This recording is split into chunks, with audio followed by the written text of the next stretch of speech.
प्यारे बच्चों नमस्कार। आशा करती हूँ कि आप सभी अच्छे होंगे। जैसा कि आप लोगों को पता है कि डेली हम सीडीपी के एमसीक्यू क्वेश्चनों की क्लास को डिटेल से करा रहे हैं, जो प्रत्येक चैप्टर वाइज है। प्रत्येक चैप्टर से जो है 25-25 क्वेश्चन है, तो जो कि सीटेड, यूपीटेड और सुपरटेड के लिए इम्पोर्टेंट है।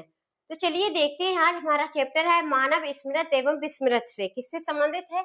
मानव स्मृत एवं विस्मृत से संबंधित है। तो चलिए फर्स्ट रिवीजन करते हैं एक बार। 25 क्वेश्चन 25 मिनट में करते हैं। तो क्वेश्चन नंबर 1 है हमारा, स्कीमा क्या है? क्या कह रहा है? स्कीमा क्या है? तो ऑप्शन नंबर सेकंड हो जाएगा ए, वस्तु घटनाओं या परिस्थितियों के वर्ग का मानसिक निरूपण है। किसका? ये वस्तु घटनाओं या परिस्थितियों के वर्ग का मानसिक निरूपण है, जो वस्तुओं घटनाओं के परिस्थितियों के बारे में हमारे मस्तिष्क में जो इनका चित्र बनता है, तो उसी को हम क्या कहते हैं? स्कीमा कहते हैं। नेक्स्ट क्वेश्चन है, लघुकालीन स्मृति की संचयन शक्ति काफी सीमित होती है। आधुनिक प्रयोगात्मक मनोवैज्ञानिकों के अनुसार इसकी औसतन क्षमता कितनी है? तो ऑप्शन हमारा हो जाएगा 1, 7 प्लस माइनस 2। कितना हो जाएगा? 7 प्लस माइनस 2। नेक्स्ट क्वेश्चन है हमारा, लघुकालीन स्मृति में एक विशेष प्रक्रिया के सारे बहुत एकांशों जैसे 14-15 एकांशों तक को एक साथ संचयन किया जा सकता है। इस प्रक्रिया को क्या कहा जाता है? तो ऑप्शन हमारा क्या हो जाएगा? ऑप्शन नंबर हमारा हो जाएगा सेकेंड, गुच्छन। क्या हो जाएगा? गुच्छन। इसमें जो है खंडों के रूप में सूचनाओं के संयोजन की प्रक्रिया और अतः स्मृति को बढ़ाना, दोहराना या याद करना होता है। ये दीर्घकालीन स्मृति का भाग बन जाएगी। ये किसका भाग बन जाएगी? दीर्घकालीन। इसमें कितना होता है समय? प्लस माइनस 2 होता है।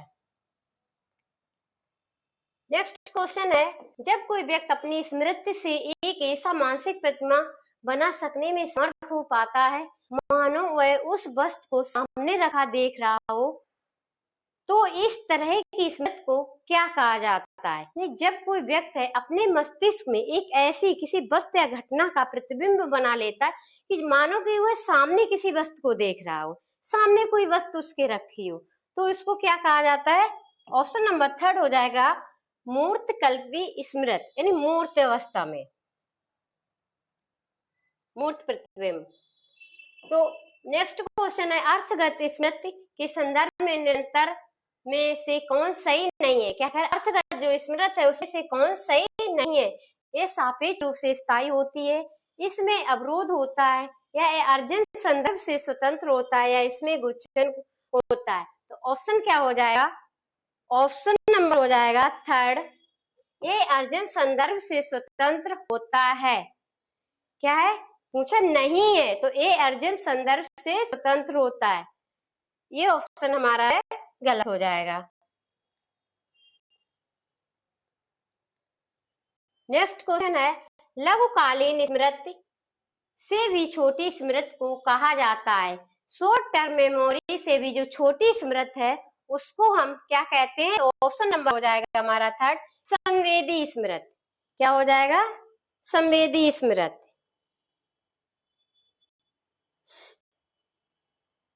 संवेदी स्मृति जो है ये कैसी होती है? ये क्षणभंगुर होती हैं। ये क्षण भर जो है नष्ट हो जाती हैं। क्या है? यह क्षणभंगुर। ये कैसी होती है? ये क्षणभंगुर होती हैं, क्योंकि ये स्मृति को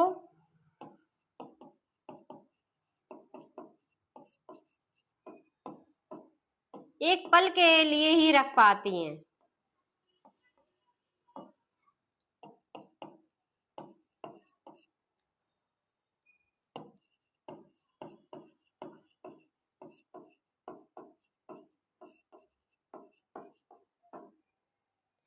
ये संवेदना पर निर्भर है। ये किस पर निर्भर है? संवेदना पर।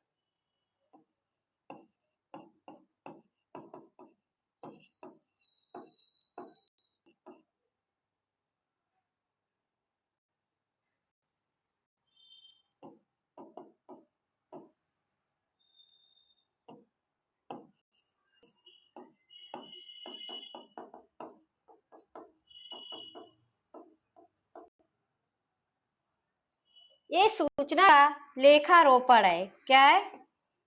यह सूचना का लेखारोपण। नेक्स्ट क्वेश्चन है हमारा, संवेदी स्मृति अभिव्यक्ति प्रायः की जाती है। क्या कह रहा है? जो संवेदी स्मृति है उसकी अभिव्यक्ति जो है किसमें की जाती है? 1 सेकेंड में, मिनट में, मिली सेकेंड में, या इनमें से किसी के रूप में? तो ऑप्शन हो जाएगा हमारा 1, 1 सेकेंड में। इसमें हो जाएगा 1 सेकेंड में। नेक्स्ट क्वेश्चन है हमारा,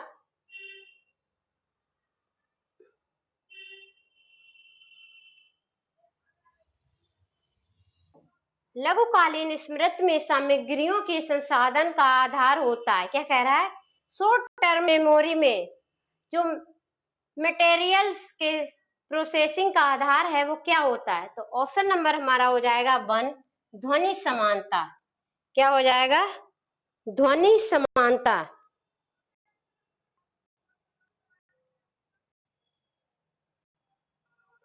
ये दिया किसने है? एटकिंसन।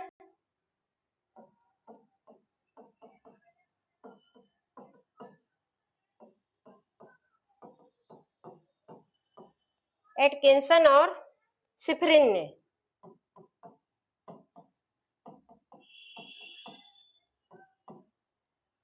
और किसने दिया है? सिफरिन ने। इसमें क्या है? ये अल्पकालीन स्मृति में सूचनाओं का प्राथमिक रूप से ध्वनि, दृश्य तथा ध्वनि कोड के रूप में तब तक अंकित रहता है जब तक कि इसका अनुभव और इसे सिद्ध नहीं किया जाता है। अल्पकालीन स्मृति में रहती है। अल्पकालीन स्मृति जो होती है वो क्षणभंगुर होती है। अल्पकालीन स्मृति जो है वो कैसी होती है? क्षणभंगुर होती है। नेक्स्ट क्वेश्चन है, पुनः प्राप्ति विधि का प्रतिपादन किया गया था। क्या कह रहा है? पुनः प्राप्ति विधि का प्रतिपादन किया गया था। बार्टलेट द्वारा, एबिंगहॉस द्वारा, या टुलिंग द्वारा, या मूलर तथा जेकर द्वारा। तो आंसर हमारा क्या हो जाएगा?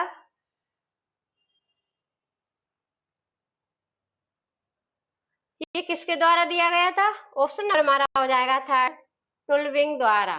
किनके द्वारा? टुलविंग द्वारा।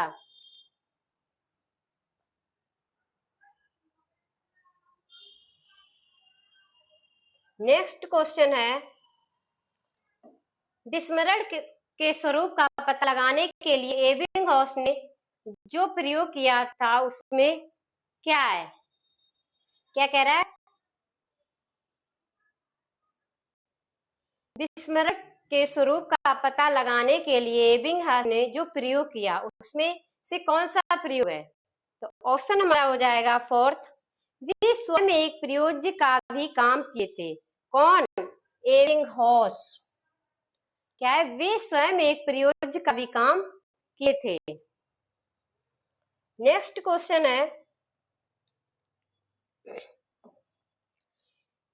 एमनेसिया किसे कहते हैं? क्या कह रहा है? एमनेसिया किसे कहते हैं?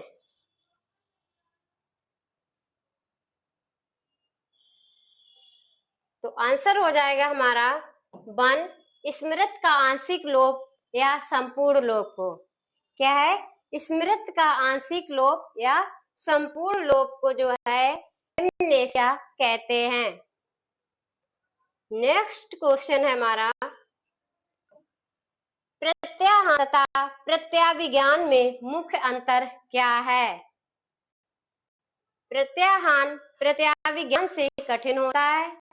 प्रत्याहान में मौलिक विषय उपस्थित रहता है जबकि प्रत्याविज्ञान में उपस्थित रहता है। या प्रत्याहान पूर्व या अधूरा होता है जबकि प्रत्याविज्ञान निश्चित या अनिश्चित होता है। ऑप्शन 4 है, प्रत्याहान सक्रिय होता है जबकि प्रत्याविज्ञान निष्क्रिय होता है। तो ऑप्शन हमारा क्या हो जाएगा? ऑप्शन हमारा हो जाएगा सेकेंड। प्रत्याहार में मौलिक विषय अनुपस्थित रहता है जबकि प्रत्याव्यान में उपस्थित रहता है।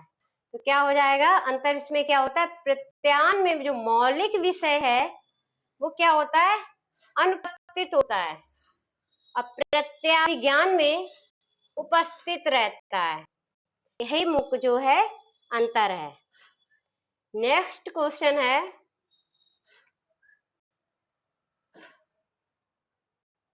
धारणा की जांच कई विधियों से की जाती है, निम्नांकित में कौन सी विधि ऐसी है जिसमें धारणा की जांच नहीं हो पाती है। क्या कह रहा है क्वेश्चन हमारा, धारण की जांच कई विधियों से की जाती है, निम्नांकित में कौन सी विधि ऐसी है जिसमें धारण की जांच जो है वो नहीं हो पाती है। क्या कह रहा है, नहीं हो पाती है। प्रत्याहार विधि में, प्रत्याविज्ञान विधि, पुनः सीखना विधि या क्रमिक सीखना विधि। तो ऑप्शन हमारा क्या हो जाएगा,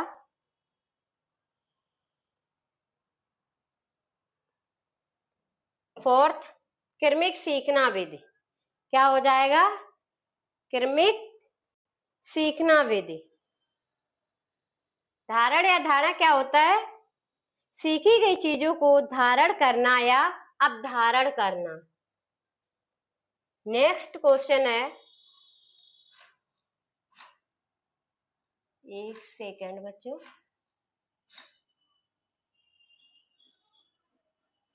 नेक्स्ट क्वेश्चन है, संसाधन के स्तर प्राकल्पना का प्रतिपादन किया गया था।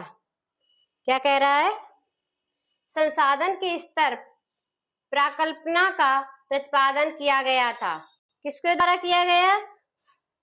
तो ऑप्शन हो जाएगा हमारा 1 क्रेक एवं लोकहार्ट के द्वारा। किसके द्वारा, संसाधन के स्तर प्राकल्पना का प्रतिपादन किसके द्वारा किया गया, क्रेक एवं लोकहार्ट के द्वारा किया गया था। कब किया गया था, 1972 में।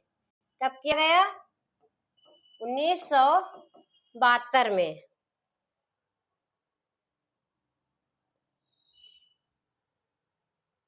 नेक्स्ट क्वेश्चन है,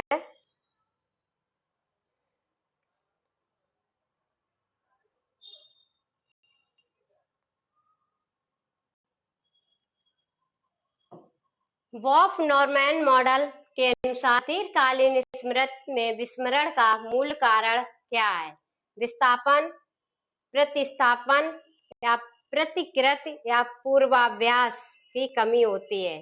तो क्या हो जाएगा, ऑप्शन नंबर हमारा हो जाएगा 1 विस्थापन होता है। क्या होता है, विस्थापन होता है।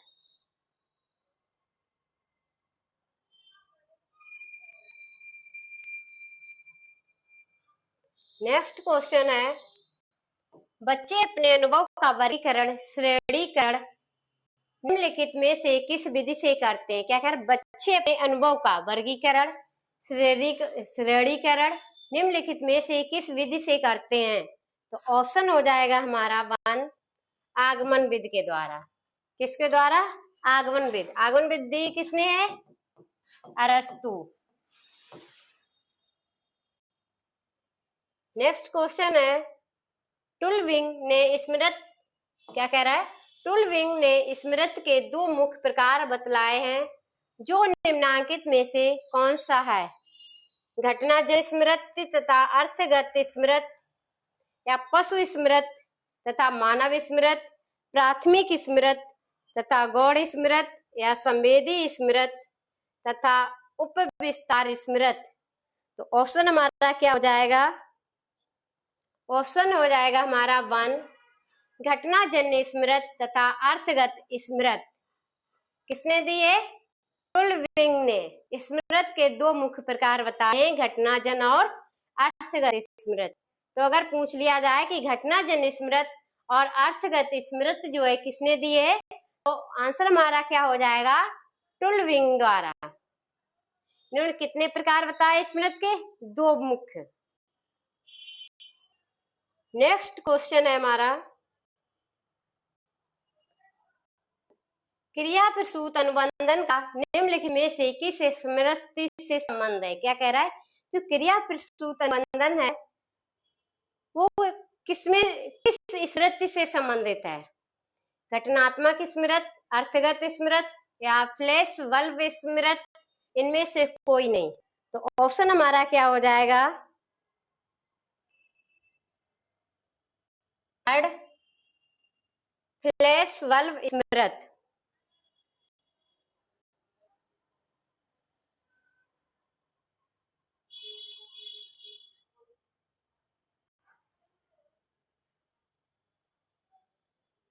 क्या हो जाएगा? फ्लैश बल्ब स्मृति से। नेक्स्ट क्वेश्चन है, एसटीएम से एलटीएम में सीखे गए पाठों के अंतरण की द्वैध प्रक्रिया किसने दी थी? क्या कह रहा है?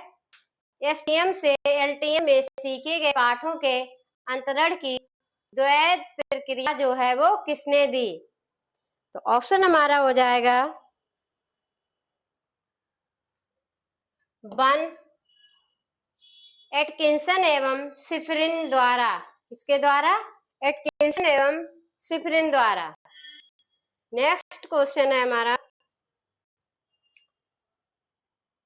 लघुकालीन स्मृति के संचयन क्षमता के संदर्भ में निम्नांकित जादुई संख्या 7+-2 किस मनोवैज्ञानिक द्वारा दिया गया है? क्या कह रहा है? लघुकालीन स्मृति के संचयन की जो क्षमता है वो संख्या कितनी है? 7+-2। तो ये दी किसने है? किस मनोवैज्ञानिक द्वारा दी गई है? तो ऑप्शन नंबर हो जाएगा हमारा 1, जॉर्ज मिलर। क्या हो जाएगा? जॉर्ज मिलर के द्वारा। कब दी गई है? 1956 में। 1956। नेक्स्ट क्वेश्चन है, हमारी निजी अनुभवों की स्मृति को कहा जाता है। क्या कह रहा है? कि हमारा जो निजी अनुभव है उस स्मृति को जो है क्या कहा जाता है? तो ऑप्शन हो जाएगा हमारा 4th, प्रासंगिक स्मृति। निजी अनुभवों की स्मृति को क्या कहा जाता है? प्रासंगिक स्मृति। नेक्स्ट क्वेश्चन है हमारा,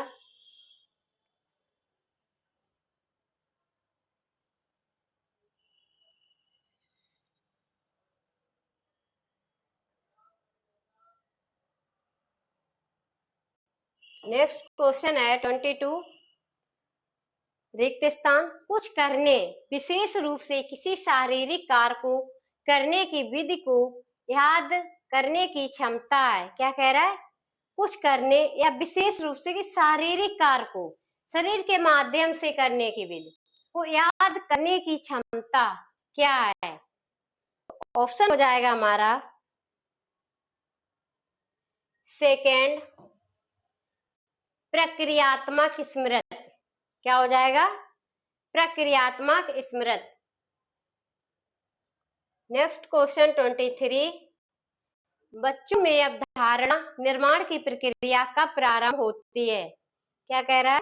कि बच्चों में जो अवधारणा निर्माण की प्रक्रिया जो है वो कब प्रारंभ होती है? प्रोत्साहन के बीच अंतर करने में सक्षम हो, या अच्छी भाषा को सीखने में सक्षम हो, या 5 वर्ष का हो गया हो, या उपरोक्त सभी? तो ऑप्शन क्या हो जाएगा? 4th, उपरोक्त सभी। क्या हो जाएगा? उपरोक्त सभी। नेक्स्ट क्वेश्चन है हमारा, बचत विधि का संबंध निम्नलिखित में से किससे है? बचत विधि का जो संबंध है किससे है? पुनः याद करना, पुनः सीखना, पुनः धारण करना, या उपरोक्त सभी? तो ऑप्शन क्या हो जाएगा? 2nd, पुनः सीखना। क्या हो जाएगा? पुनः सीखना। पुनः सीखना को जो है बचत विधि भी कहा जाता है। बचत विधि का संबंध पूछा है तो पुनः सीखना, तो पुनः सीखना को क्या कहा जाता है? बचत विधि।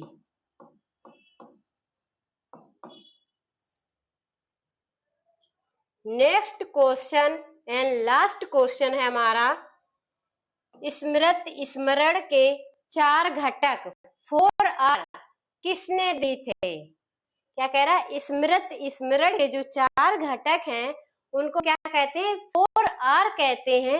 ये किसने दिए? तो ऑप्शन हो जाएगा हमारा 1 वुडवर्थ। 4R किसने दिए हैं? वुडवर्थ ने दिए हैं। 4 घटक कौन कौन से होते हैं? पे नोट करते हैं, पढ़ना, सेकेंड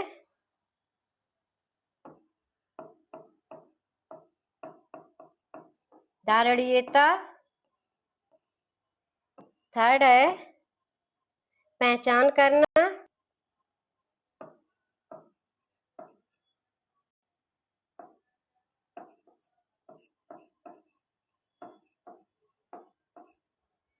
और फोर्थ है पुनः धारण।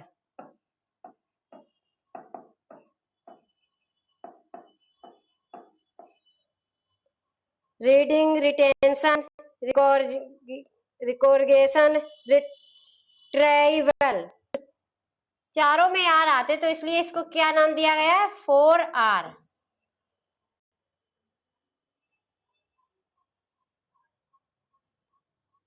तो चलिए, थैंक यू, धन्यवाद। अगर आप लोगों को हमारी क्लासें अच्छी लगती हैं तो हमारे चैनल को सब्सक्राइब कीजिए, क्योंकि इस प्लेटफॉर्म पे जो है यूपीसी टेट और सुपर टेट को टारगेट करके हम क्लासों को डेली करा रहे हैं। अभी हिंदी की क्लासें भी होगी और उसके बाद में ईवीएस, संस्कृत, सारी क्लासें जो हैं इस प्लेटफॉर्म पे आपको मिलेंगी। थैंक यू, धन्यवाद।